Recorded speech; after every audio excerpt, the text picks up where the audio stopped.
ক্রীড়াঙ্গনে টাঙ্গাইলের ভূমিকা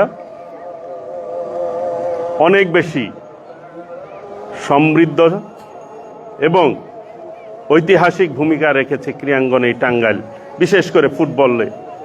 সেই ফুটবল খেলার ভেন্যু বা সারা বাংলাদেশের অনূর্ধ্ব 16 নারীদের যে ফুটবল, সেটি এইখানে অনুষ্ঠিত হচ্ছে। আমি অবশ্যই ধন্যবাদ জানাই বাফুফেকে, তারা এইটি টাঙ্গাইলকে চুজ করেছে।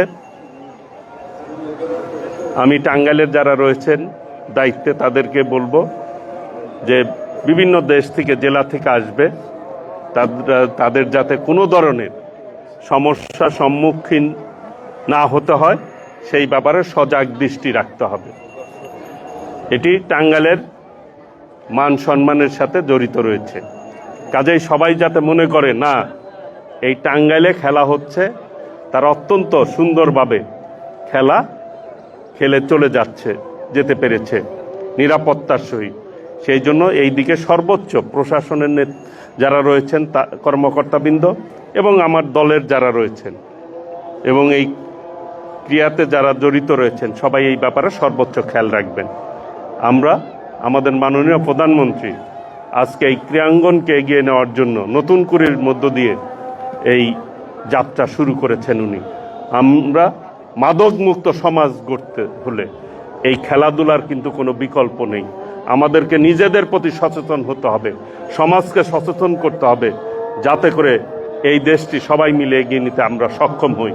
সকলকেই আন্তরিকভাবে ধন্যবাদ জানিয়ে আমাকে এইখানে দুই কথা বলার সুযোগ দিয়েছেন, আবারও ধন্যবাদ জানাচ্ছি। সেই সাথে আজকের এই খেলার শুভ উদ্বোধন ঘোষণা করছি। সকলকে ধন্যবাদ। আসসালামু আলাইকুম রহমতুল্লাহ বরকাতুহ। ঠিক আছে, এইখানে দিব। এইটা ধরেন, টিপু সুলতান থাকেন, এই ডিসি সাহেব ধরেন, ধরেন। হ্যাঁ, এই দিক দিয়ে আসেন, টিপু সুলতান এই দিক দিয়ে আসেন। হ্যাঁ, আসেন আসেন আসেন আসেন আসেন প্রতিনিধি। ঠিক আছে, ছেড়ে দিলাম।